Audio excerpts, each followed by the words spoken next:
attendee ID number, followed by pound. If you do not know your attendee number, press pound to continue. Hi, folks. Welcome to our Wage Hour webcast.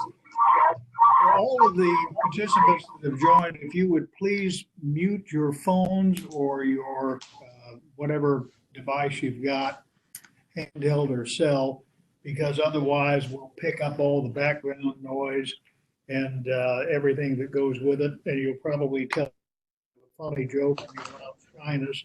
We certainly do not want that. On my immediate right is Amy Miles. Amy and I are in Louisville. For those of you that I think I've met a lot of you, if not close to all of you, perhaps not in Kentucky, but I'm Ron Smith, and outside counsel for the Kentucky Automobile Dealers Association. And then Mark Minkfeld is in our Indianapolis office. So if Mark says hello, then you should be able to see him.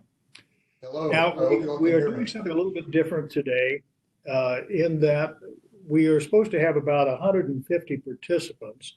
So we may wait a couple of minutes until we see how many other folks join before we actually get started.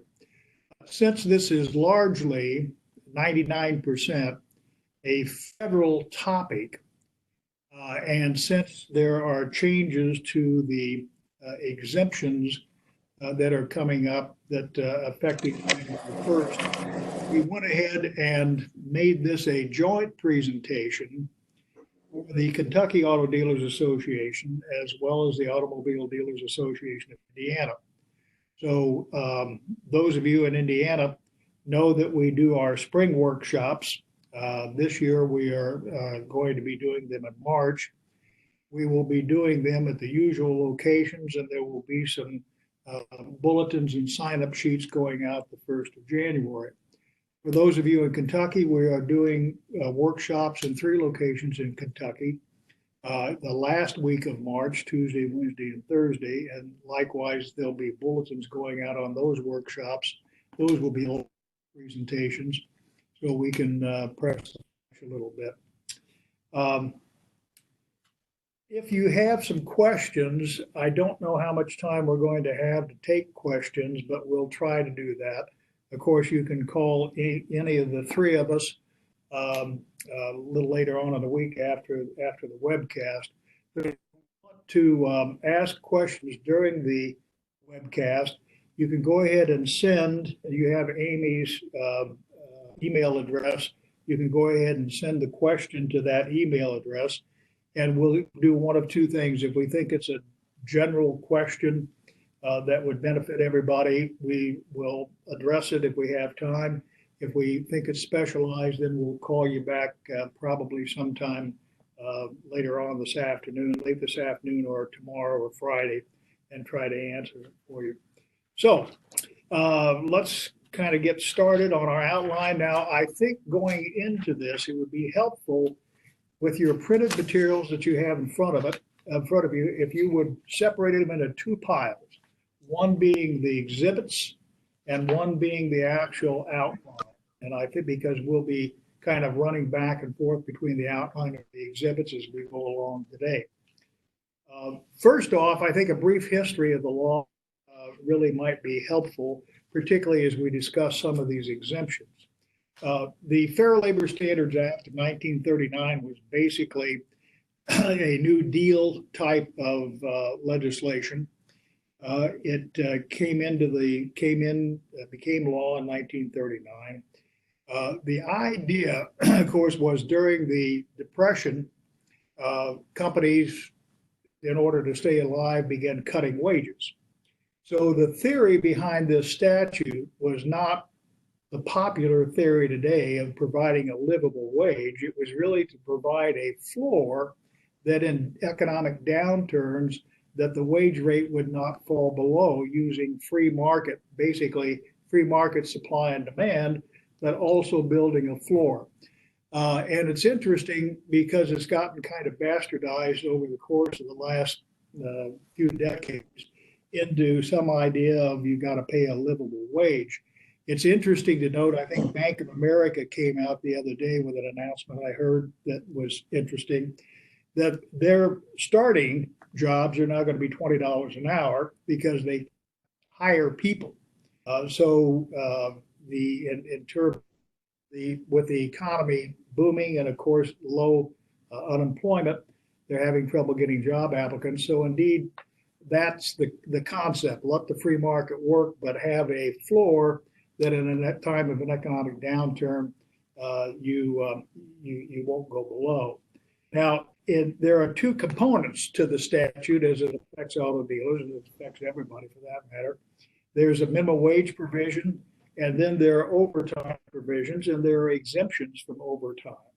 And that's what we'll be focusing on today, with the emphasis, of course, on auto dealers. So what the first part is going to be focused on is the statute and the regulations, and the change in regulation coming up January 1st. The second, we'll be taking a look at each job category, each job title that you've got in the dealership. Some won't apply to your dealership depending upon size. Some of them may be somewhat arcane, some of them may be merged by now, or something of that sort. But it'll be a quick trip down that particular lane. Now, somebody said once, and this is absolutely true, there's been no statute that's ever been enacted by state or federal or local government that has been more confusing than the Fair Labor Standards Act. And it's not really because of anything in the act itself. The language is really clear, considering the bureaucracy and everything that goes along with it. But the fact of the matter is, there's so many different ways to pay people when you're involved in a business operation, and you want to pay, and it has to fit your operation. So the trouble comes in the application, and we'll see that as we go on through. In terms of the first topic, the statute of limitations, what do you have liability for? How far back can the wage hour people go? How far back can somebody go if they sue you, or a class action, maybe? Well, before we get to the statute of limitations too, I'll jump in really briefly. And when we're talking about the FLSA, there's a couple methods of enforcement. The Wage and Hour Division of the Department of Labor is the administrative agency that enforces the FLSA. So as employers, you can come in contact with a couple ways. The first way that they enforce the law, so that's where you're operating your day-to-day business at the dealership. You get a knock on your door. It's a DOL audit. They want to audit your records. They want to make sure that your classifications are correct. Typically, this can occur randomly, or the DOL can decide that they're going to focus on a particular industry. So they might focus on dealers. They might focus on drywall. So if they have a particular focus in that area, they may target you because you're in that particular group. And then there's also the third reason they can show up, which is that they've received a complaint, usually from a disgruntled employee. They're mad about how they were paid. They say they weren't paid enough. And the DOL can choose to come in and perform an audit based on that. The second way that the Wage and Hour Division can enforce the FLSA is through legal remedies. So they can begin an administrative action and essentially reach a settlement with the dealer or the employer to pay what they decide is a fair amount for back wages. And they can also bring litigation, so they can actually file suit directly against you in federal court. Under the FLSA, individual employees can also bring suit, so they can bring suit against you and claim that they weren't paid properly under the statutes. And in that case, they'd be entitled to double damages and attorney's fees. And then finally, the last way that it can be enforced, and this is probably the most rare, is through criminal prosecution. So employers who willfully violate the FLSA can be subject to criminal sanctions, including fines or imprisonment. Certainly the most rare, I think, method of enforcement. Now let's talk about willful for a second, because in terms of willful, it's not really willful. Sometimes they'll come in and do an investigation and they'll want to take the statute of limitations from 2 years to 3 years, and they'll want to do it from the start of the audit. Now, the interesting thing about the Fair Labor Standards Act is that if you pay weekly, for example, your statute of limitations goes back from 2 years from the particular pay period that's involved. So I've had cases before where we've had an audit during audit. It's actually from when they file suit, and that maybe gives us some time with it when we're faced with an audit of trying to clean up any problem areas that we have and limit some liability that way. But in terms of willful, the willful is kind of you've got knowledge of the act and you get your information from some source, perhaps a webcast like this, perhaps NADA or whatever. And if you know that there's a law out there that says you got to pay minimum wage and that you may be subject to overtime, then they can come in and try to make that stick as a willful violation. We're going to hold the class action for a moment, minutes, because we do have a real live, honest to God wage hour class action involving commissioned salespeople that we're going to talk about. One of the things that we'll mention, and this is not, the use of this is not widespread, is when you hire an employee, you have the capability of having them, as a condition of employment, sign an agreement to arbitrate any wage claims that they might have against you, including wage hour claims. And in that arbitration provision, you can have them waive class action participation. Now, in the wage hour context, that often over the course of my career, I've probably had 4 or 5 class actions involving Fair Labor Standards Act. However, it is something that's becoming more prevalent. You find plaintiffs, employment attorneys that are trolling for plaintiffs. They have their websites up and invite people to contact them with any claims that they might have against employers. So I imagine we might see the popularity of that increase.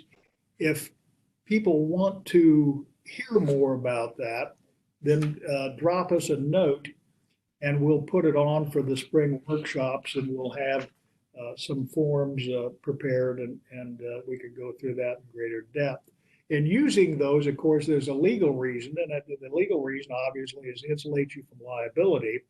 But there's kind of a PR thing too, where you're starting off an employment relationship with a bunch of legal gobbledygook that most people don't pay any attention to or don't understand. But it looks impressive on the paper. It looks imposing. So you may want to weigh those two and decide ultimately if you want to use documents like this. Same thing with a non-compete. Non-compete in the car business, I'm not a big fan of unless it's top management, because I don't think they're in most instances enforceable, because there's not a particularly protectable right unless somebody steals your customer list, in which case you do have protected rights by state and federal statute. Okay, in record keeping. Now, as Amy said, when you hear the knock on the door, and it's not like the IRS agent that's there to help you. These people are not here to help you. The first thing they want to do is look at the records. If your records are in good shape, you'll have a much, much better chance of coming through the audit in good shape. And by that, we'll talk about some of these things in the next section that will help you get your records into shape. And the investigator perhaps just glosses over some other things that may in fact be trouble. So let's talk. So the third FLSA, in addition to setting minimum wage and overtime requirement, is it also sets up this record keeping requirement for employers. Employers have to keep records on wages and hours of all non-exempt employees. And most of this information is the kind that employers are generally going to have in the ordinary course of business. There's no set requirement for the records to be kept in any particular form. So there's leeway as to how you can keep these records, what they look like, the structure.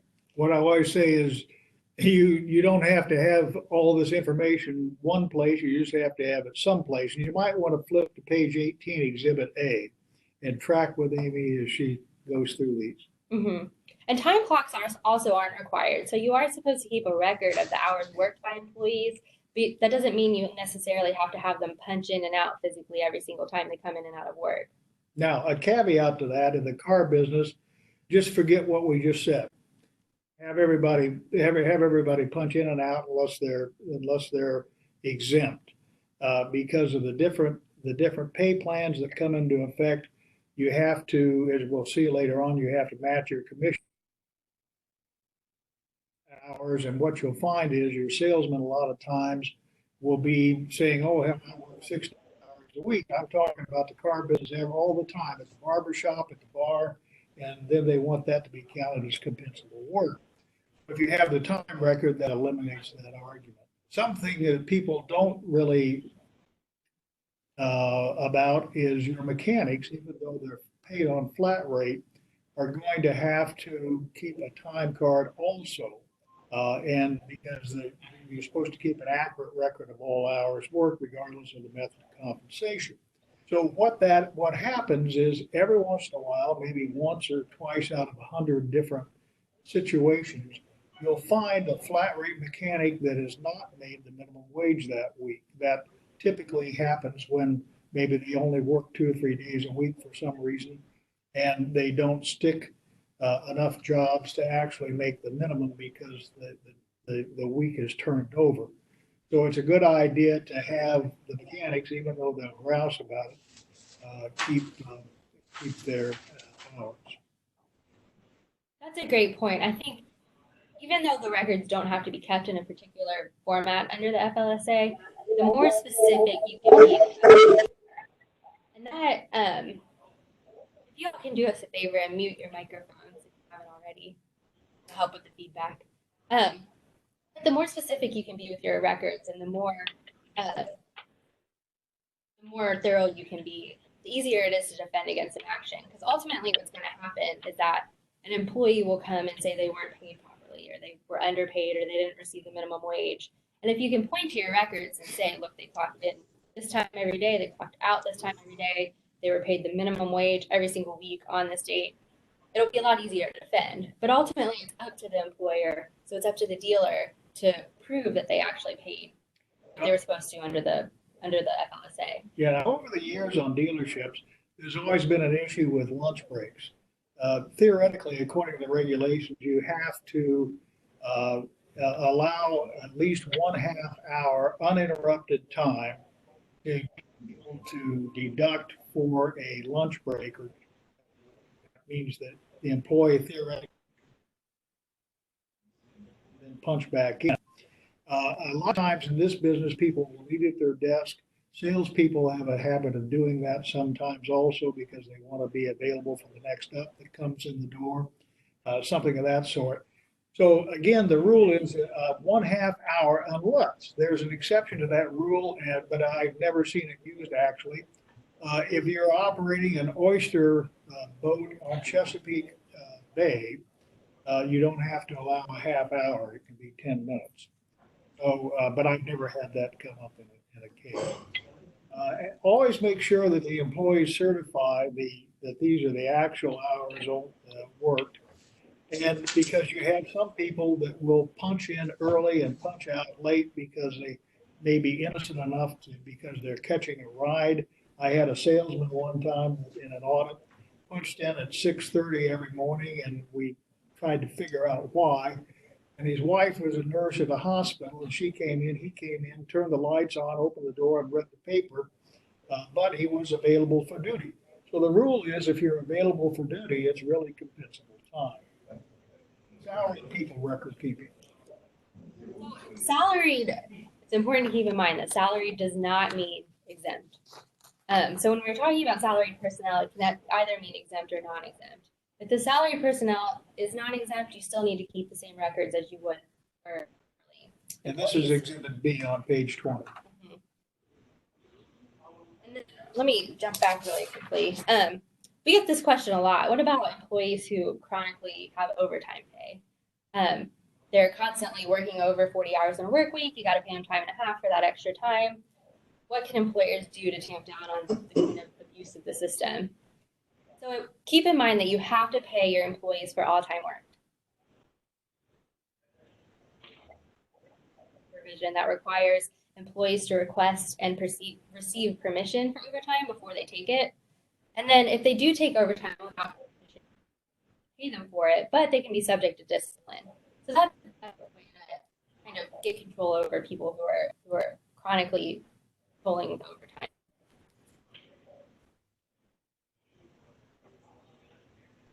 Rises a lot is off-premises time. So any work performed away from the premises or the job site, even at home, if the employer knows that the work is being performed, it has to be compensated for. And I think kind of the modern example of this is we all have email on our phones. So if you're a non-exempt employee and you have your work email on your phone and you're responding to emails while you're at home, technically that's compensable time. So you want to be careful about who you're allowing to have email on their phone and when they're actually able to access it. You can even reduce writing a rule that when you're not in the office, you're not supposed to be responding or reviewing emails. So that way there's no question about whether or not they can perform the work outside of the office. Now, office time was a night watchman. They used to be in one place. IBM had a case years ago where they had somebody that answered the phone between 5 or 6 at night or 6 the next morning, and they did not pay overtime to that person, and then they got hit with a big overtime settlement for all the people that performed that particular function. The best thing to do on off-premises time, that would cover off-premises demos, anything that you do off-premises. For example, if you have somebody that's making warranty claims or trying to get CSI statements back and they're calling customers and they do it at night, that is compensable time. So all of this time really, again, needs to be logged regardless of the method of compensation. I found it very helpful early on in my career, which started about 5 years ago. But I was saying that tongue in cheek because it's been actually 10 times that amount. To have an organization chart. And the organization chart would show, again, job titles and theoretically, again, who could be in the job title, job category. And to update that annually, because as you see, as we go through these actual jobs in the second part of the program, you'll see how the organization chart might help you and to update that.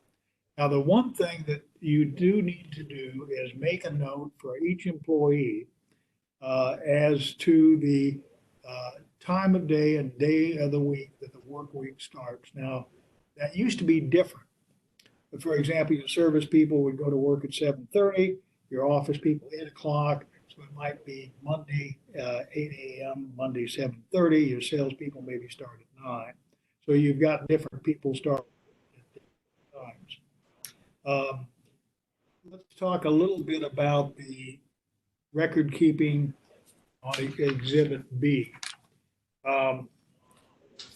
Some of this you can refer back to because we'll be referring back to it as we go through the use of bonuses and whatnot. But this is the base change that's going to occur, and we'll see this on the different categories of exemptions that we have in exhibits coming up. Effective January 1st, over the pay will go to 684 on these exempt categories that we're going to talk about today: supervisory, administrative, and computer. And that is an increase from the current, I think, 548 or whatever it is now. But that 684 will require that you perform some adjustments, or at least at a very minimum, you're going to have to perform calculations to make sure that people that are exempt from overtime in the categories that we're going to talk about are properly paid. Now, in that, you'll hear us refer to later that there is a way that you can use bonus payments, non-discretionary bonus, in other words, an incentive or something that's in the sales pay plan or in a manager's pay plan. It would be the manager's pay plan, that you could use that up to 10% of that incentive or bonus, defined bonus, to make up that 628. Also, there is a catch-up provision if you run into the end of the year and you've not done the 648 a week, 684 a week average, that you can pay that by the end of January. Now, I've seen two dates on that. I've seen January 15th in one publication. I've seen January 30th in the other. So the safest way to do it is on the next paycheck that's due after January 1st, you could catch up.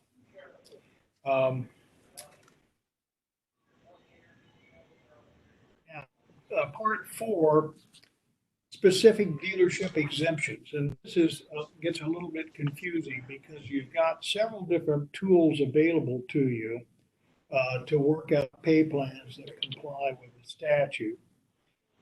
Early on, again, the NADA, even back 80 years ago, had a pretty good lobby arm. And in the early 40s, there were a whole series of exemptions that were from overtime that were in the statute. Gradually, over the course of the years, I think there were 20 or 25 of them, but those had been culled down but there is a specific exemption, 13B10, that apply to dealerships. And that is outlined here. Any salesman, partsman, and you can tell how old the statute is because they're talking about sales partsmen instead of the politically correct term of salespeople or parts people. Or mechanics primarily engaged in selling or servicing automobiles, trucks, or farm implements, and we put the he, she in, is employed in a non-manufacturing establishment, which is retail, which is you folks, primarily engaged in the business of selling such vehicles or implements to ultimate purchasers, in other words, retail sale. Those are specific exemptions from overtime, and they are important for you to understand. And again, we'll hit these when we go through the particular job descriptions. In the service, a couple of general comments, though. Salespeople will go through again in some detail. If the majority of the employees' time is spent selling at retail, then they would be exempt. If it's not, then they're not. We'll go through some of that later. Same thing with partsmen. There are split situations there. A counter person that does over 50% of their time in a week will be exempt from overtime.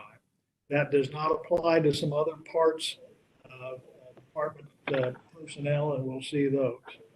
In the service department, actual body mechanics are exempt. People that are combination body and painters, depending upon the amount of body work that they do, if they do the body work over half the time, they would be exempt. Apprentices are not exempt. So if you have somebody, and they generally wind up in the body shop with this, you have an apprentice body shop employee, they would need to be paid time and a half for hours over 40, and they need to be on an hourly rate. Painters are a different class of employee for a number of reasons, I suppose, but they are exempted under this section 7I as commission because they will rack up a lot of pay, a good painter will, and as long as they are paid weekly at about equal to 1 or 1.5 times the minimum wage liability, it will be exempt. The 7I, what we call the 7I exemption, will come into play on a number of these other job classifications as we work our way through here. So keep that in mind as we go. Now, we talked about a current class action that we have pending in Indiana. So Mark Minkfield is working that case with Don Ray and I. Many of you in Indiana know that these guys have been my long time, Don in particular, have been a long time sidekick. And but Mark, we've asked Mark to go ahead and talk a little bit about that case so that you have a feel for how some of these things could come up and the attention that you do need to pay to determining pay plans and having them written. Mark? This class action is something that could happen to really any dealership based on the facts that we've seen. I'll give you a brief description of the facts. What's going on here is a very common situation where you have sales associates who are entitled to receive commissions only. They're not entitled to receive anything else. The situation, of course, as expected, arises when a salesperson does not sell enough units to earn commissions that exceed an amount, or to the extent that the amount exceeds minimum wage. Okay, so if you have a commissioned salesperson who only sells a couple cars and the commissions would equal an amount lower than minimum wage, of course, the dealership has to pay that salesperson minimum wage. What happens then is if the commissioned salesperson sells a number of cars, has a wonderful month, or 2 months later, and earns enough commissions to exceed minimum wage, the dealership then has to true up the payment that goes to the sales associate. But because the sales associate isn't only entitled to commissions and has already been paid an amount that exceeds the commissions to which he or she is entitled, we have this process, this calculation that has to occur. So under this particular class action, what an enterprising class action plaintiff's lawyer has done out of Chicago is capitalize on a situation where this type of compensation plan probably wasn't described in excruciating detail and has filed a class action lawsuit. We're in the certification stage now. Beyond certification, we will deal with the two legal theories, and they're this. These are the two theories. One is that the ads, the dealership's cost in the unit that's used to calculate the commissions, that some of those ads are actually false or that they're inflated. That's a very fact-specific inquiry. This is not something that is subject to a big, thorough legal analysis. The point to take away here is to make sure that you have very good records. The dealer involved in this particular class action had fantastic records, and all the allegations directed to false or inflative ads for the purpose of calculating commissions at this point have largely been debunked, which leaves us with the wage deduction claim. And the theory of this claim is that the truing up, the calculation that's performed for commissioned sales associates actually amounts to a wage deduction. It does not. All right, so this could have been avoided. We've talked about this. We believe it could have been avoided by drafting a clear compensation plan that explains not just what the salespeople are entitled to, but also explaining the mechanism for calculating exactly how these people will be paid. And in this particular case, we're having to draw that out in the form of deposition testimony. Turns out the class representatives actually understood very well exactly how they're being paid. There's even some testimony saying that they got paid exactly how they're supposed to. So sometimes you wonder why we're here in the first place.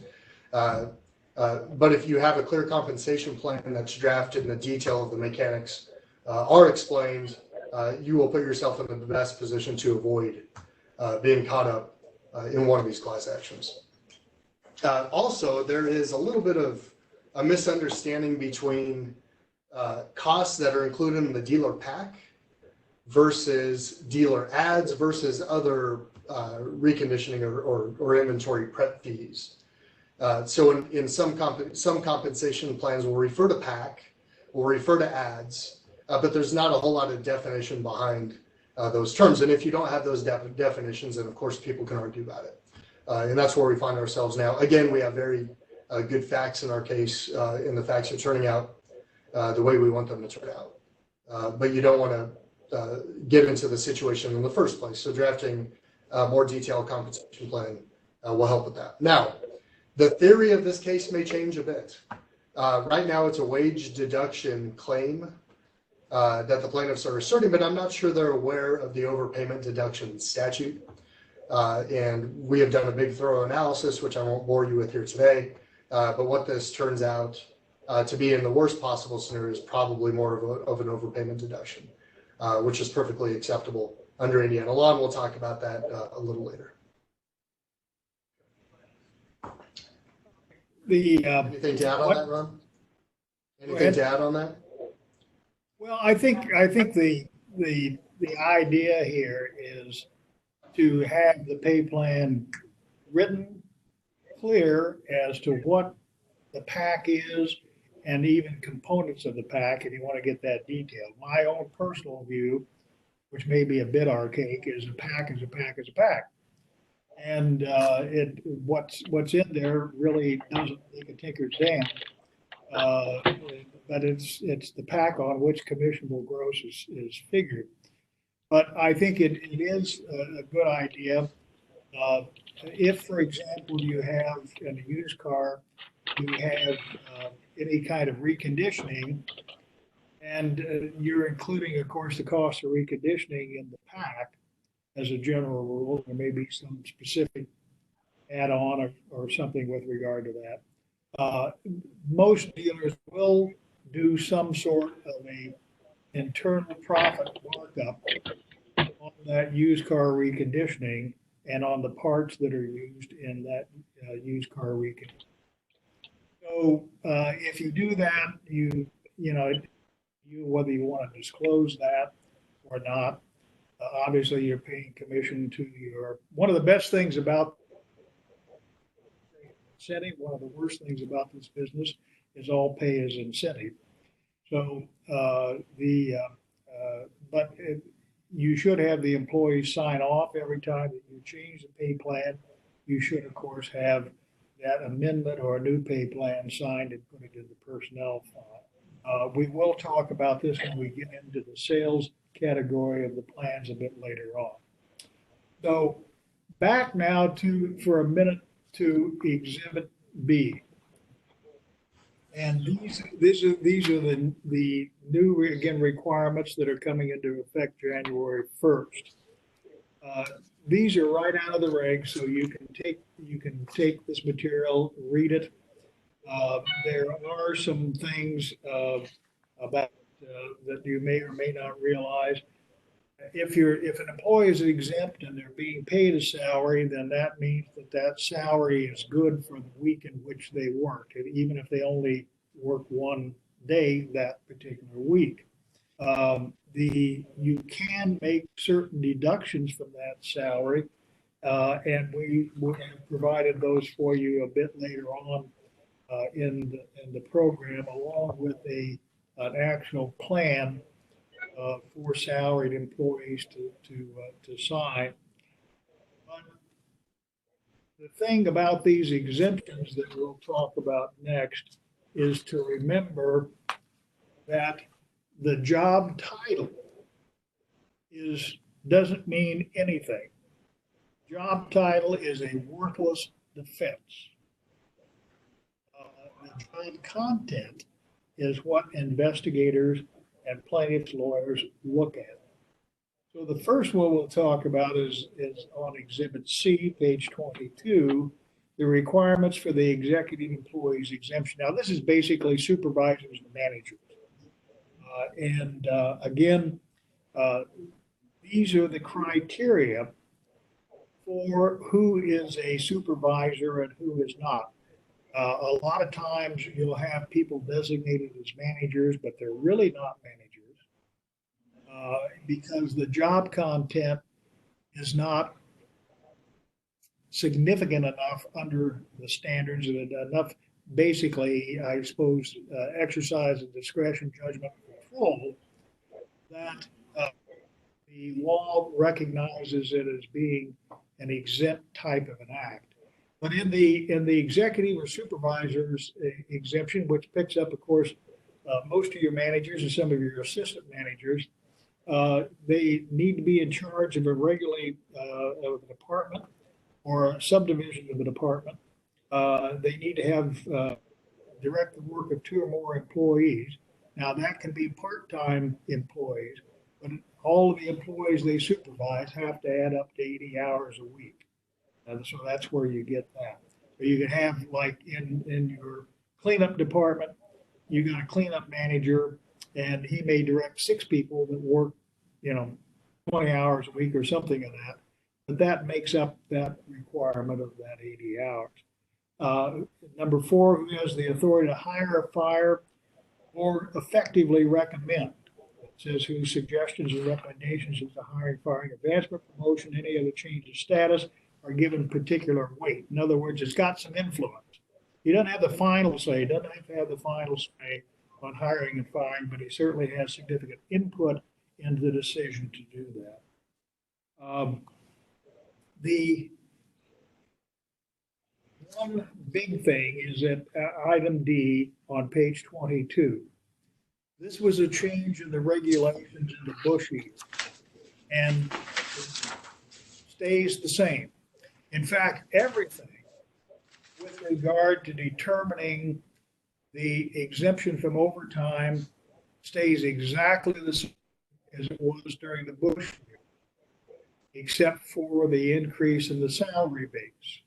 Now, many of you that have followed us over the years know that a few years ago in 2016, the Obama administration tried to jack this salary up to $900 and some odd dollars a week, and also took away the concurrent duties exemption that was in the Bush regulations.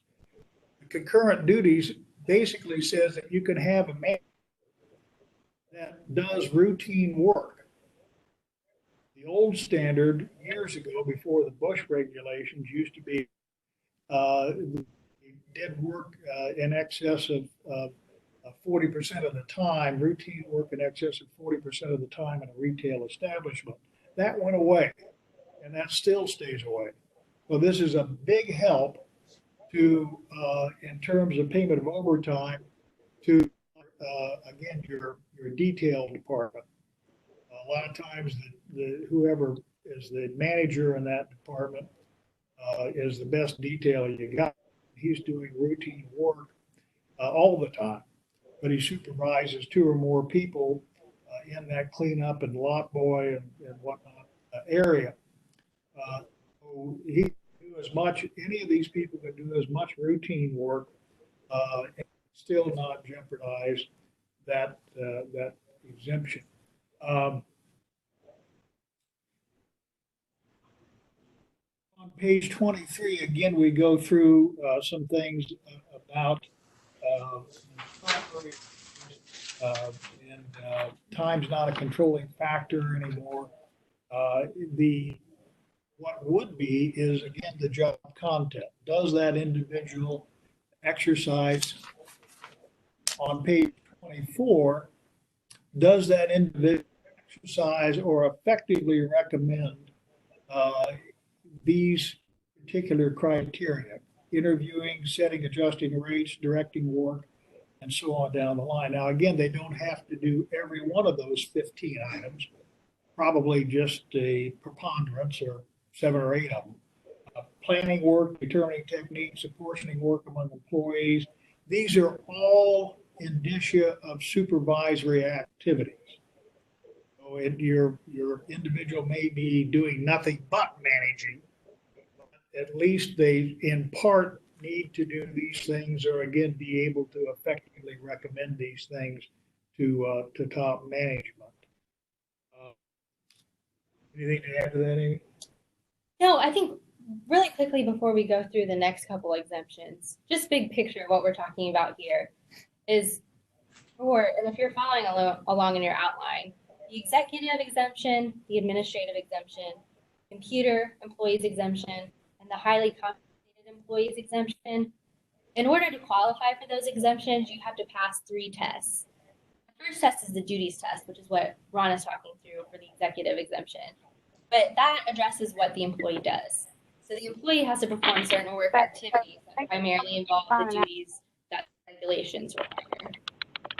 The test that we'll get to in a few minutes is a salary basis test, and that asks how they're paid.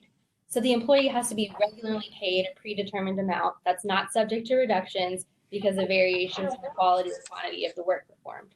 All right. And the third final test, which is what we've been talking about throughout, is what they are paid. And that is what's going to be updated on January 1st. So right now it has to be at least $455 a week. But as of January 1st, it's going to be $684 a week. So that is a pretty significant, it's not an insubstantial increase to the amount that employees have to earn in order to qualify for one of these exemptions. Now, what you might wind up doing, and we'll suggest this later on as we go through category by category, is if the salary is going to increase, then perhaps the incentives or the bonuses or the commissions need to be adjusted so that you can come up with the basically the same sort of pay plan that you have now. So again, this is something that is form over substance. In many instances, your managers are earning well in excess of that or close to salary. But, Really? That surprises me how you got every I and crossed every T. And you get into a difficulty. Again, would you please mute your phones? We're picking up again some, sounds like adding machine voice. Yeah. So we get to the next exemption, and this is for people that, now this can be a little tricky. This is for people that do not supervise employees, but exercise a significant degree of independent discretion, judgment, and control over certain aspects of the employer's business. And so the law recognizes, the regulations recognize this administrative exemption.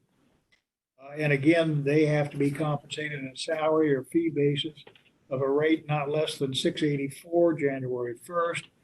And look at number 3 on page 25, whose primary duty is the performance of office or non-manual work related to the general business operations of the employer's business.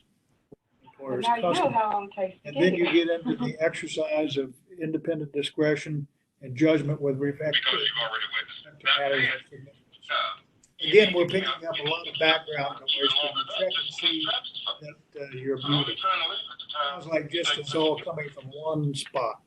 So there's more than 150 people that You made a mistake. don't have their phone We muted. couldn't catch you fixed. So I set him down. In Exhibit D1, You walk around here like you know everything. give you some ideas You of know what how to communicate with me. I've kind been here of, a long time. of Been here, done all that shit. general business operations and management that we're talking about. 9 times out of 10, I'm gonna say, go on with it. Well, what's next? You need to have the We phone. need to do it this way. And I'm gonna explain to you exactly why. Right. Not a problem, man. Not a problem. Not a problem. Well, he had a little situation come up. Like somebody's on You know, phone what's the best thing to do right here? conversation. This, that, So we'll go along as best we can and Just that ask her how it's individual set up realize like that that. they're not I muted. said, you So, put on burn on my show. Let's go first. Katie Cannon, can you please mute your microphone? A couple more times, but the way he's been communicated with, the way I got him working with salespeople, just the way I operate. You know, he said this second day here. Thing we do is send somebody to the office. On page 27, type of work performed. Let's look at that first in conjunction with this exhibit B1. Tax, finance, accounting, budgeting, auditing, insurance, purchasing, procurement, advertising, marketing, research, safety and health, personnel management, human resources, benefits, labor relations, so on down the line. Can be legal and regulatory compliance. So these are the kind of job classifications that you typically do find qualify for this administrative exemption. They would not supervise the 2 or more employees. So the distinction between that and supervisory exemption.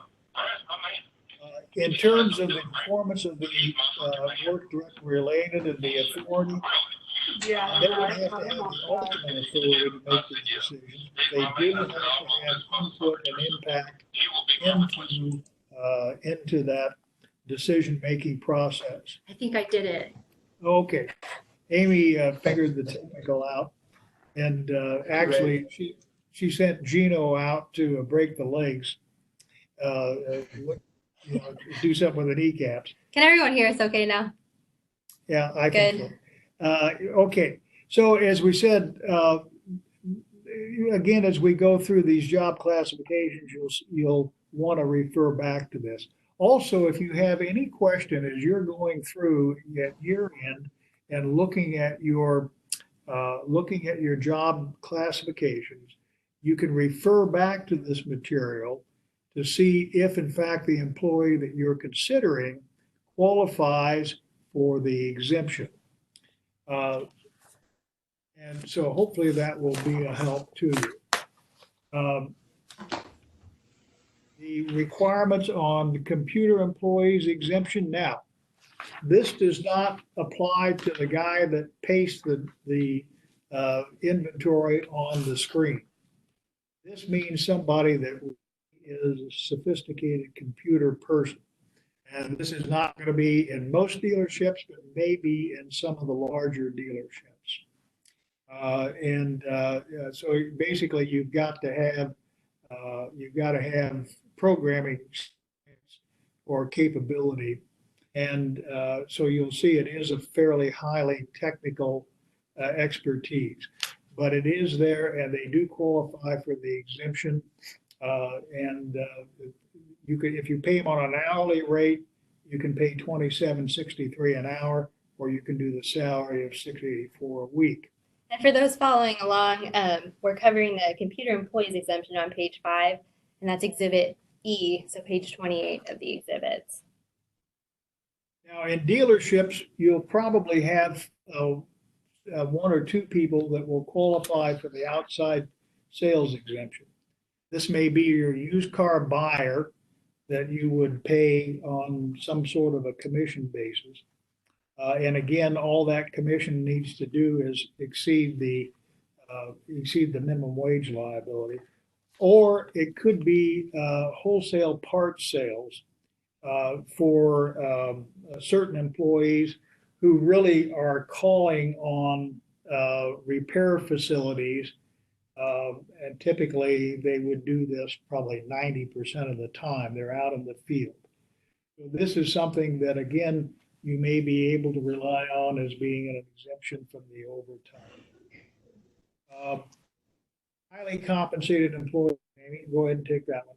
This is another area that will change on January 1st. The old highly compensated employee threshold was around 100,000. It's now going to be a little higher, not significantly. It's $107,432 a year or more. Like the other exemptions we talked about, you have to meet the duties test, you have to meet the salary and salary basis test.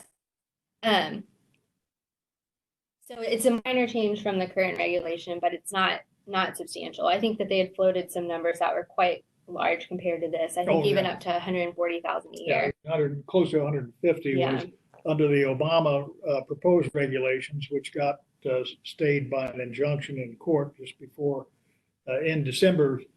They were scheduled to take effect December 14th, I think, of 2016, and got stayed on the day before. December 13th, I think. Yeah.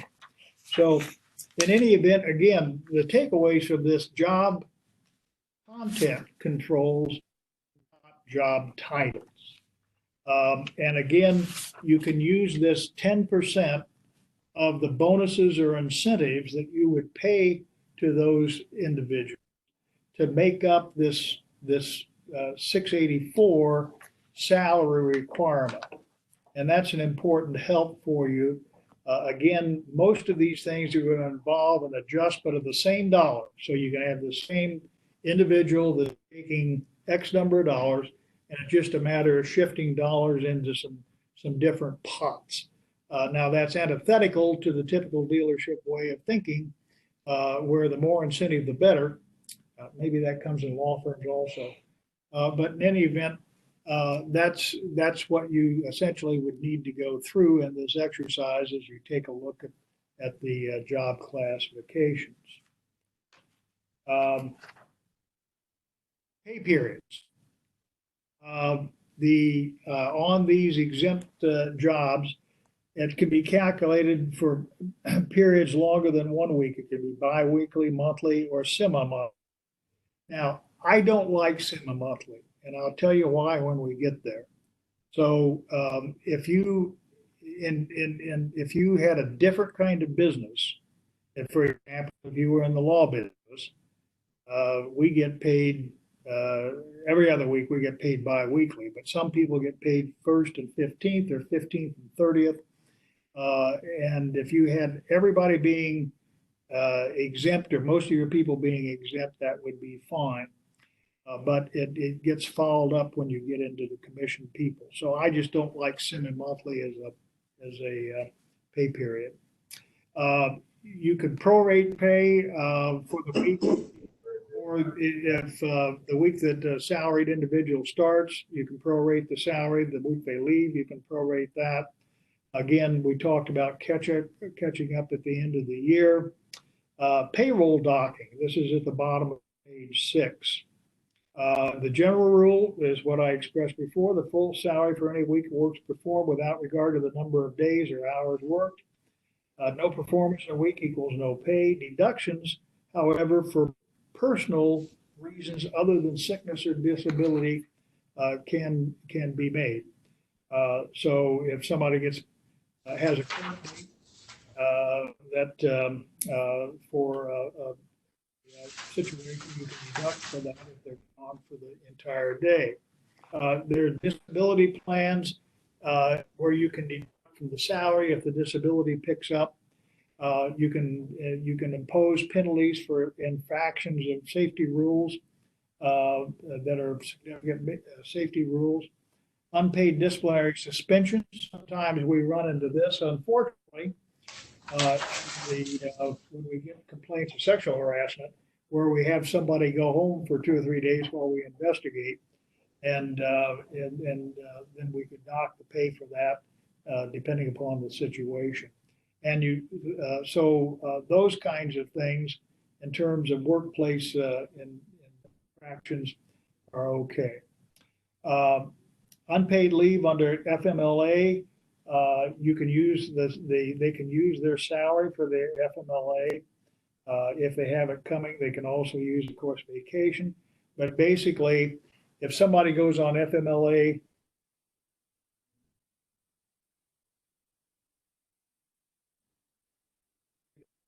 the daily salary amount for those three days.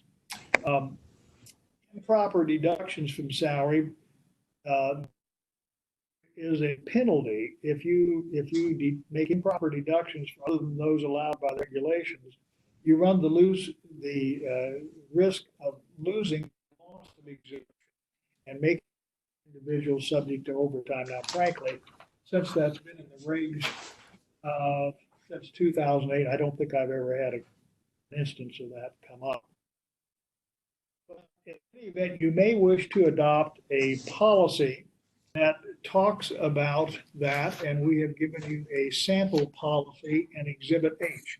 Now, you notice, of course, that we put across the page sample. We probably could have put sample, do not use, do not reproduce, do not do anything with it except look at it, read it, and understand it. Because unfortunately, when you put forms out, people have a tendency of just reproducing the form and using it. And these forms need to be adjusted, obviously, to your business, because each one of your businesses are different. So this is a policy that you can adapt. If you want some help adapting it, you can get hold of either Amy or Mark, and they'll assist with that.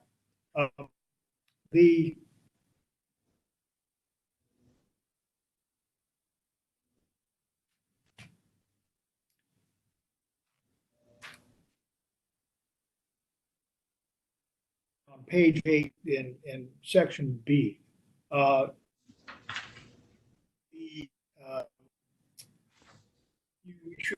careful about retaliation. You should be careful about retaliation with any employees because that's kind of a buzz catch-all thing claim now that employees have gotten into a situation where employees complain about concerted activity, which is not subject to Fair Labor Standards, but is subject to the NLRB rules. And that means basically people acting together in concert about anything having to do with wages, hours, or working conditions. So if Mark is sitting there and Amy and I go in and say, hey, we don't like what's going on here, there, or the other, and Mark says, get out, and you're fired, then Mark's going to be on the hook for a big, nice that's going to be made by the NLRB. Distribution of written policy, obviously, the employee handbook. If your handbook's updated, we can help with that. And you should put this on your intranet so that it is available. And you have some, if you're changing a policy, you should have some mechanism on your intranet where the employees acknowledge the receipt of the policy change, as well as the same in a written handbook. And I'll get on my employment lawyer soapbox for a second. If you have an employee handbook with policies in it, make sure you're following them. Make sure they actually are accurately representing what you do on a day-to-day basis. Because the worst thing you can do is have a handbook that papers to death every single possibility or every single policy, and then you don't follow it. Because you're setting them out there as expectations for your employees, and they're looking at you to follow them, and you want to be uniform in how you follow them. So just make sure that to the extent you have a handbook and you have policies that you're actually following them, and it does match your day-to-day function as a business. Okay, now in terms of the on the bottom of page 8, Roman numeral 9, we should have said if you have relates to exempt employees on a salary basis plus bonus. Again, the guarantee 684, you can use a 10%. You adjust the bonuses accordingly. There may be some instances where you have people on flat rate that would be on some kind of an exempt basis. Those would be, I can probably only think of a couple of instances. The paid time off rules that are in the policy and the calculations, again, all of this is in the written material. Now, let's start a job by job analysis. The minimum wage remains at $7.25. And that has not changed. So now state law, in fact, and state law in many states exceeds the 725. Just so happens that Kentucky and Indiana both follow the federal statute. So the 725 is still in effect. I would imagine that's going to go up sometime in the next 2 or 3 years. And it'll probably stair-stepped all of these increases since statute step. So if it goes from 75 to 2 or 3 years, and I think Kentucky and Indiana will continue to follow along with the federal rate. In terms of office personnel, most dealers have an office manager. That office manager supervises 2 or more people in a clearly definable part of the employer's business. So that office manager would be considered to be exempt under the supervisory exemption. If they don't, in a small store, if they don't supervise over 2 or more people, they typically would be eligible for the administrative exemption. So all you may need to do there is adjust that salary and you're home free. Some larger dealerships do have personnel managers, same thing there. Those people would be considered probably under the administrative exemption because they may not supervise 2 or more people, but they have the responsibilities. You go back and look at all the indicia we talked about in terms of administrative, the function of that type of exemption. They will have those characteristics and they are probably exempt. Again, look at the job content and make sure. Some large dealerships, unfortunately, have lawyers.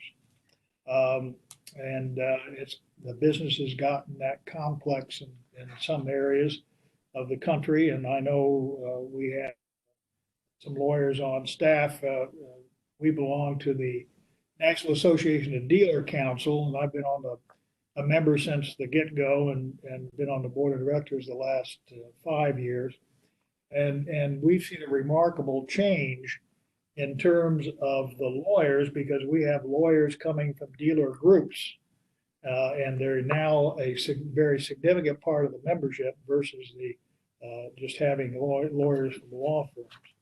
Same thing with CPAs, they would qualify for the administrative exemption. Office clericals will not. And of course, they should be paid a hourly rate and time and a half for everything, 40 hours. Sometimes you get into these kind of managers and it becomes the vogue. Somebody goes to a 20 group meeting and God bless them, the 20 groups are wonderful, but sometimes you come back with absolutely horrific advice because what may be, legal in Alabama may not be legal in Montana. In any event, people generally designate somebody as a warranty manager. Now, again, go back to take a look at in the administrative exemption, go back and take a look at what that requires to get that. And what you find is, in most cases, the warranty manager is simply processing warranty claims. And so that will not qualify, regardless of what you title that person, they would not be exempt from overtime. So they should be hourly and at time and a half. Same thing's true with a customer service manager, or a similar type of job classifications. The titles change some as years go on, but the basis is the same. This is somebody that's charged with trying to get your CSI up so the factory won't beat on you because of a bogus method of determining CSI, and it is bogus.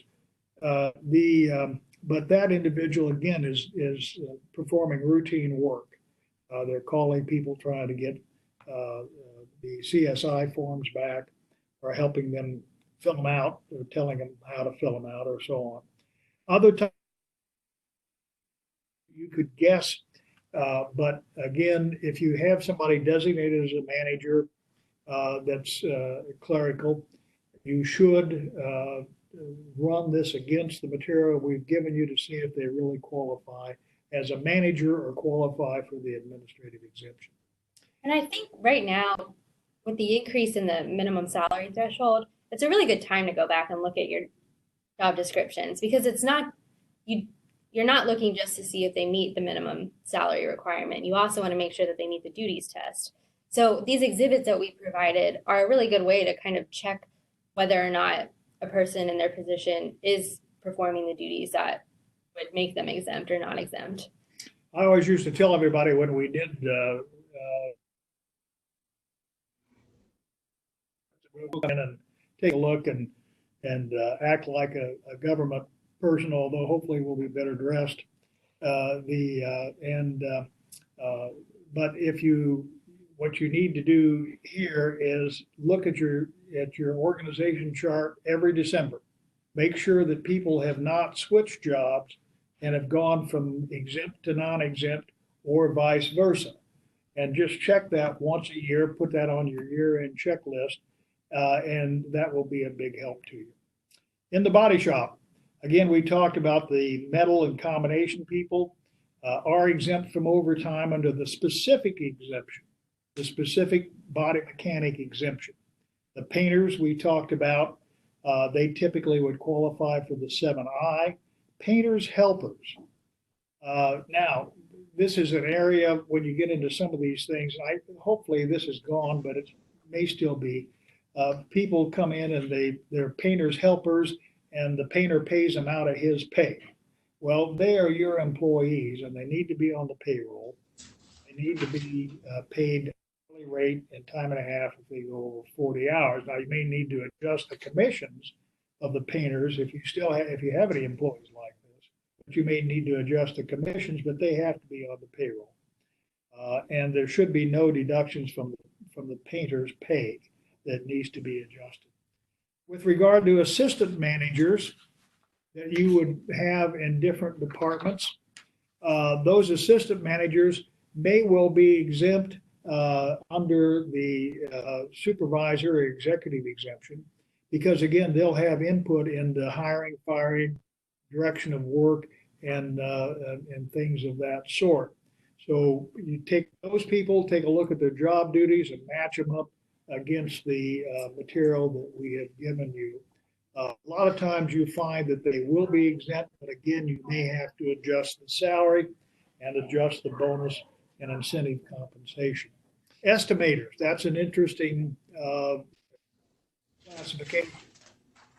I've always taken the position with the wage hour people and never really had any particular blowback on it, that they qualify for the administrative exemption. And that is because they do exercise significant independent discretion and judgment over the repair situation, over the insurance quotes, over managing the claims with the insurance companies and so on. But that could be a tricky one. You may need some help with that if you do have somebody that you are having, that you designate as a body shop estimator. Body shop clerical, again, those people are going to be compensated hourly and overtime. Service department, mechanics, again, they have a specific exemption, so you need not worry about them unless for some reason they don't make the minimum wage liability in a given week. Grades of mechanics. You can have an A and B or C mechanic as long as they do mechanic work. Apprentices are not mechanics. They are learners. They need to be paid at an hourly rate and time and a half for anything over 40. And a lot of times you'll bring people in because of the scarcity of mechanics these days. You'll bring a lot of people in and train them, or you'll take some people from the tech schools or even high schools and have them work after school. Those people would all be hourly and would need to be paid time and a half.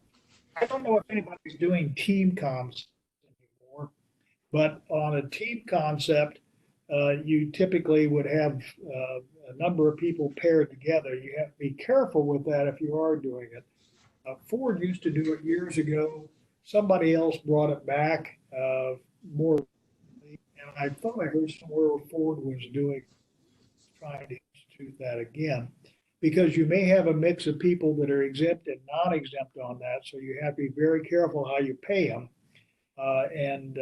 So we can't give you any flat, hard and fast rules there because of the way the team's made up and how the team pay is allocated. Clericals in the service department, of course, are hourly and subject to overtime. Trainees, hourly, subject to overtime. Kevin, at long last, we had a court case many years ago in our circuit that held that they were service salespeople and they were exempt. In the Obama administration, the Department of Labor said, we really don't care how we've acted for the last 30 years or so, or 40 years with regard to service riders. And we don't care what some of these courts say. We'll say you got to pay them overtime. There ensued one of the great cases of all time that went Los Angeles. It's called Encino Motors. It was a Mercedes-Benz dealership, still is. One time it was owned by Merlin Olsen. For those of you football fans that are as old as I am would remember Merlin Olsen, also from his TV acting days. But that case on service riders went to the Ninth Circuit. They said, Ninth Circuit said it's overtime, went to the United States Supreme Court, bounced it. Ninth Circuit tried to overrule the Supreme Court again. So it went back to the Supreme Court, and the Supreme Court said, no, that's not the way things go. Ninth Circuit can't overrule us. So now service riders, in fact, are exempt from overtime. So they can be, again, need to meet the minimum, which all of them obviously do. And many people pay them wholly commissioned, so they meet the also. Now, this is interesting also. I don't know if we have any pure dispatch. These used to be by the town operators. Surprisingly, many dealers learned, much to their chagrin, that dispatchers were not exempt from overtime. Why? Because they didn't qualify for any of the exemptions. They weren't mechanics. They weren't parts people. They weren't salespeople. And all they did was dispatch work, which is obviously, but they didn't qualify for any of the exemptions. So if you have any dispatchers sitting around, you need to check how you're paying the dispatcher. Lube, in the past, in Honest, I've gotten some lube and alignment people exempted. The Department of Labor kind of went on a crusade with that during the Obama administration. I guess they felt that these people were being put upon. But in any event, I would not try to make them exempt anymore. I think they, in fact, are hourly and subject to overtime. Now, again, you can pay them on a piece rate or an incentive, and then you need to calculate that in. We've got an example for you in the later pages of how to calculate that. Clean up on the wash rack. Of course, those employees and lot boys are hourly, subject to overtime. Supervisors, again, as I said, supervisors can do routine work, still be qualified as supervisors. They need the pay of the 684 January 1st, but they are good to go and do routine work. Different managers, directors, and assistant managers, again, you need to look at the job duties and see how those square with the materials that we have given you. Uniforms. We ought to say a word about uniforms right now in terms of the deductions. Mark? Yeah. This is interesting because there's a lot of recent movement on this front. Actually, can everybody hear me? I'm having difficulty hearing you from there. Can you hear me okay, Ron, Amy? We can hear you. We can't see you this time. Okay. Well, I'll just go forward and you should be able to hear me We're well enough to get through this part. We're going to do a full TV studio. We won't have to put up with this. So as of May 1st of 2019, there are some changes, at least to the Indiana statute. And it's this. The wage deductions under the Indiana statute used to only include the purchase of uniforms. And in the statute itself, it actually used the word uniforms. The law was changed and the term uniforms is actually expanded to include shirts, pants, or other job-related clothing at an amount not to exceed the cost paid by the employer. The biggest change, though, was this statute no longer just covers the purchase of uniforms, but also covers the rent and use of the uniforms. What's interesting about this change, this is, hope I'm not taking up too much time, but a little bit of a side note here. There was a case pending in the Indiana District Court, the Southern District of Indiana, that went up on appeal in the 7th Circuit, which Indiana is a part of. The case was argued January 18th of 2019, and this was a purchase of uniforms case, but it was decided May 29 of 2019. Now, keep in mind, again, the statute was enacted May 1st of 2019 to include rents of uniforms. So this particular dealer would have been in violation of this particular wage deduction statute under the old statute. But because the Court of Appeals waited until late May to make its decision, the statute, which applies retroactively, by the way, by its terms, this particular dealership was let off the hook. So hopefully they bought a lottery ticket. Now, this wage deduction does not apply to equipment that is required protective equipment. So just keep that exception in mind. That's all I have on that. Ron wrote golf shirts on here, and I was going to let him talk about golf shirts if you wanted to. Yeah, well, go ahead and do that now while you're at it. Yep. And I'm sorry, Ron, I can't really hear you guys, so I'm going to assume that I'm talking about Never mind, golf we'll shirts. go on. We'll come back and pick you up. We'll come back and pick you up later. Okay. Clerical, of course, they're hourly and subject to overtime.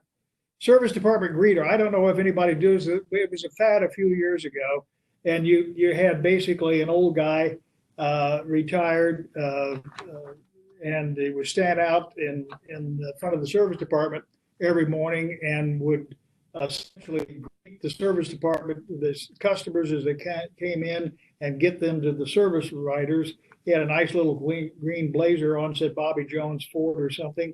And those people were generally qualified as a service department or service drive manager, but there was nothing they did that was a management. Those people need to be paid hourly and to overtime. Parts department counter people, if they do in excess of 50% of their time as a parts counter person, then they are exempt from overtime. If, however, they do over half of their time as wholesale or inventory or parts chasers or drivers, they are not exempt from overtime, and they need to be paid time and a half if they work in excess of 40 hours a week. Parts clerical, same thing, hourly rates, time and a half.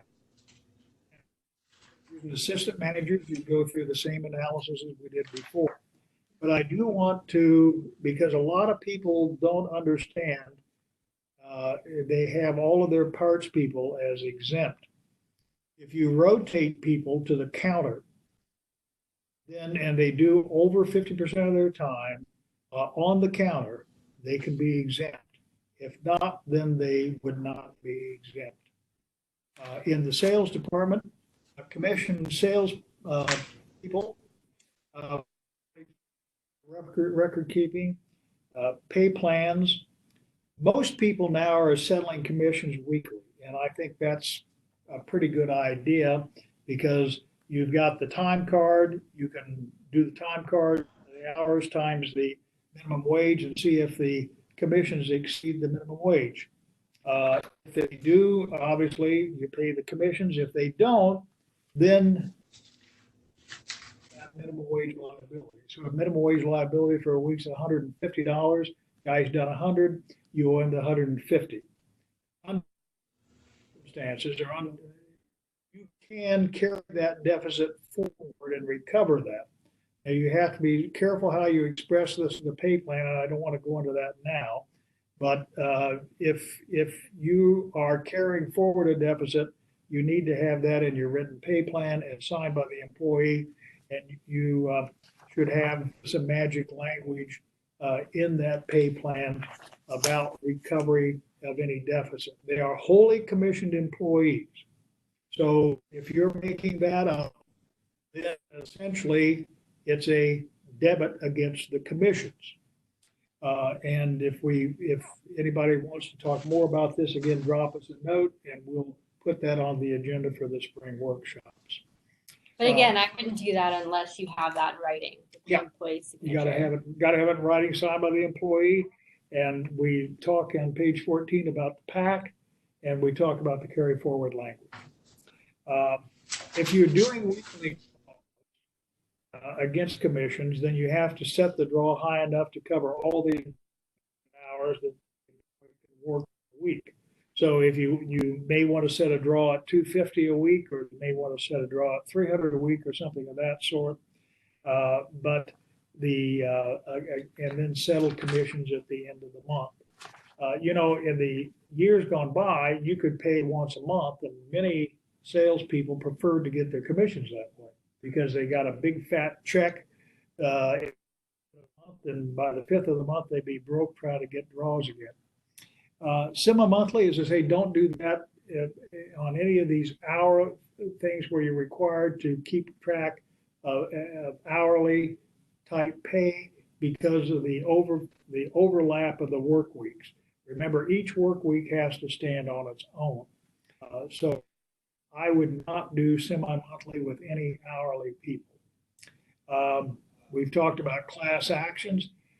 Financial regulations. I have gotten those people exempt under the administrative exemption before, again, because of the ability they have, the control of the transaction, and the fact that they place the loans, they take care of the insurance, and in fact, all of your aftermarket products. They can act as administrators of that from time to time and so on. I would consider them exempt. The Department of Labor sometimes will argue with that, saying that that's routine work. So if you don't want to consider that exempt, then again, you would need to make them commissioned employees with a guarantee and exempt them.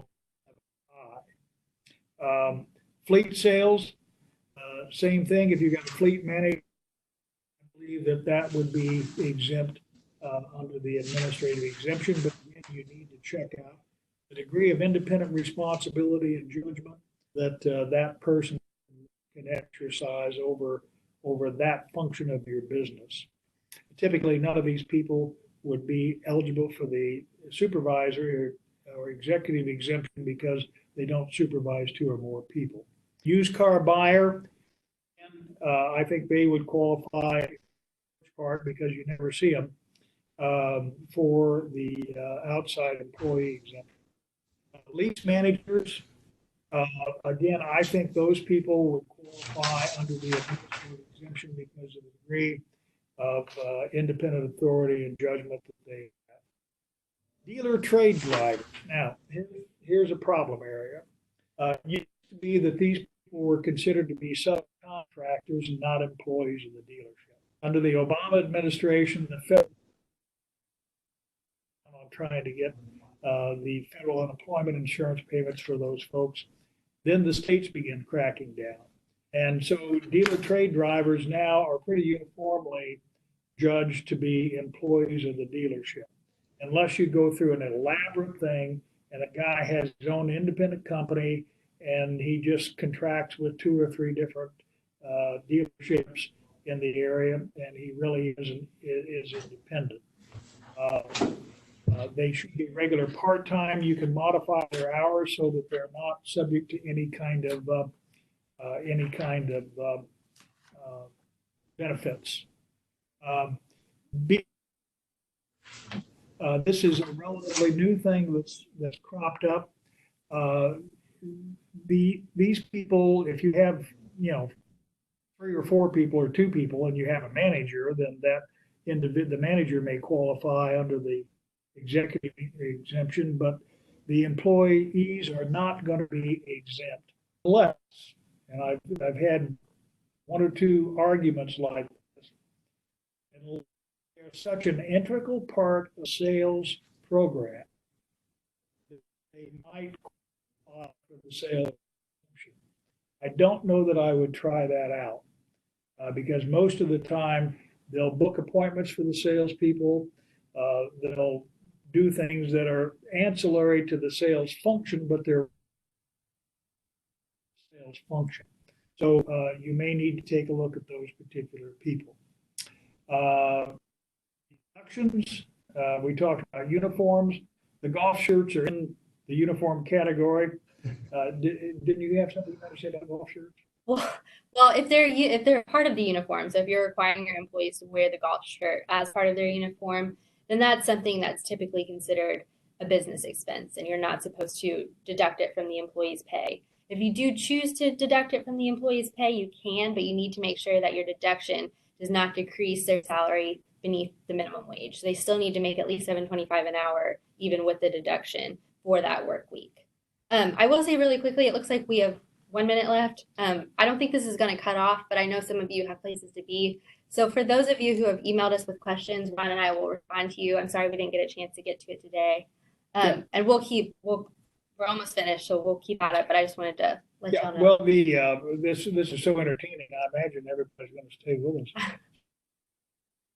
Actually, I don't Cancel know your that I after put, I plans. don't know that I put in time on it because typically you get it in this stuff, it runs a little longer.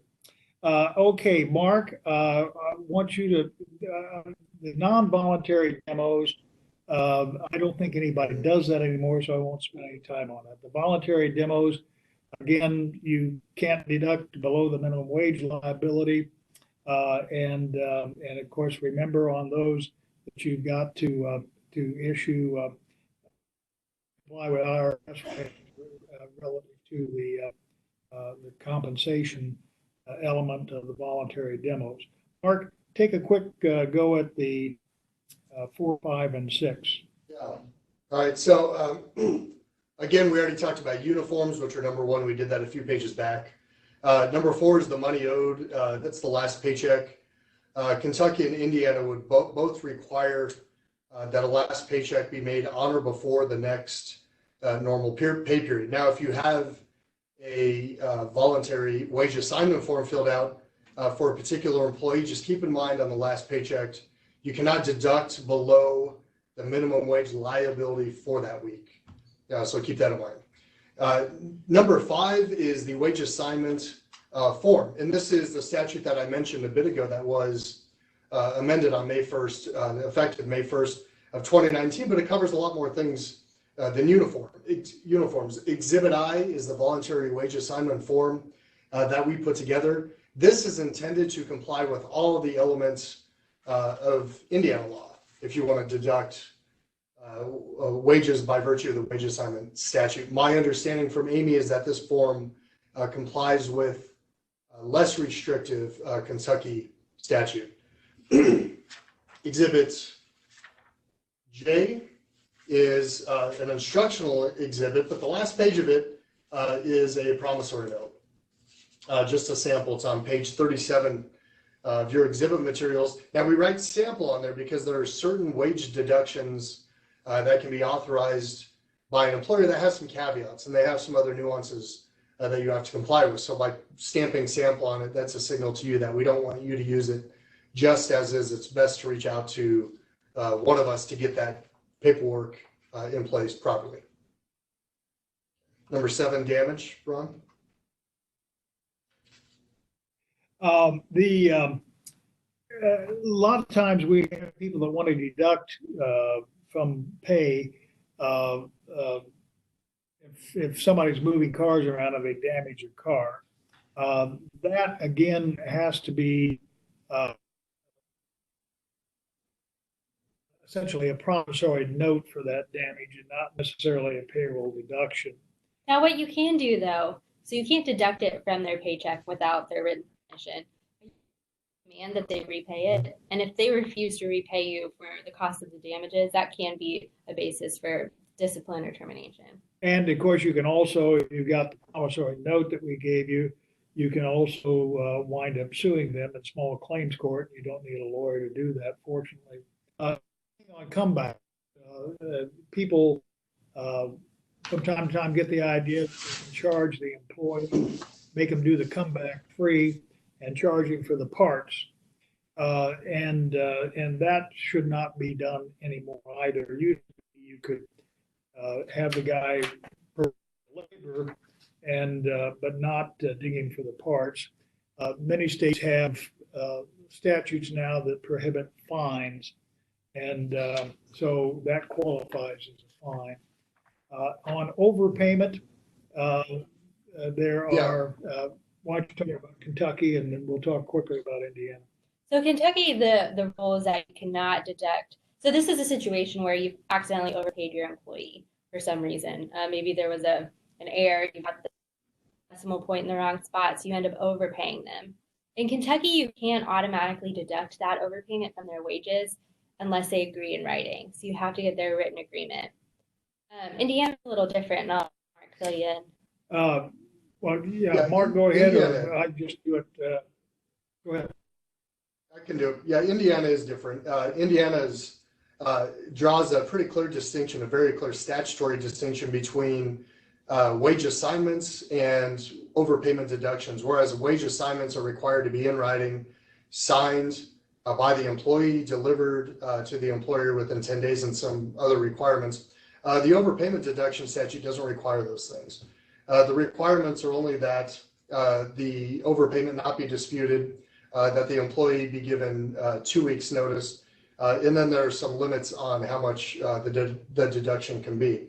Interestingly, as Amy mentioned, there are circumstances where a decimal point's put in the wrong place.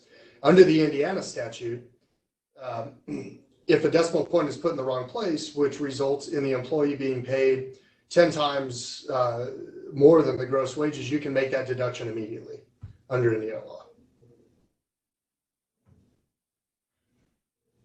Okay.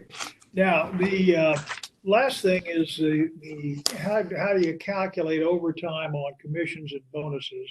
And in Exhibit K, we've given you 2 different examples of how you would do that.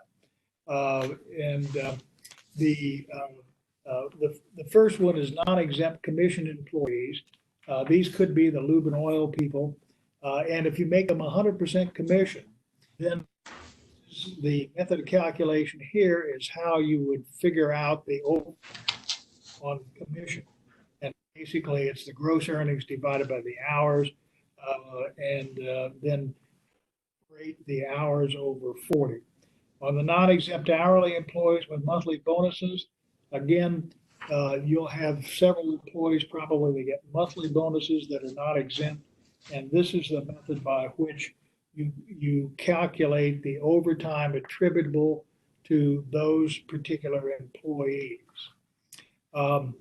If that, I think we are done. We will go through, we intend to go through our workshops this spring. Certainly the salary part of this, again, to make sure that everybody has updated the records and has proper pay plans in place.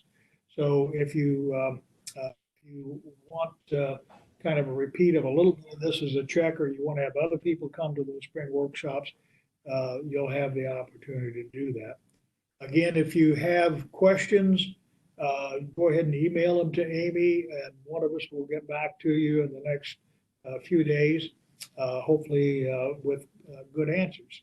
So everybody, thanks so much for attending. We look forward to doing more of these workshops on topical things that wait until the end of the year when we do our spring workshops. So hopefully we'll see you again, God willing. Thanks. Thank you all. Thank you.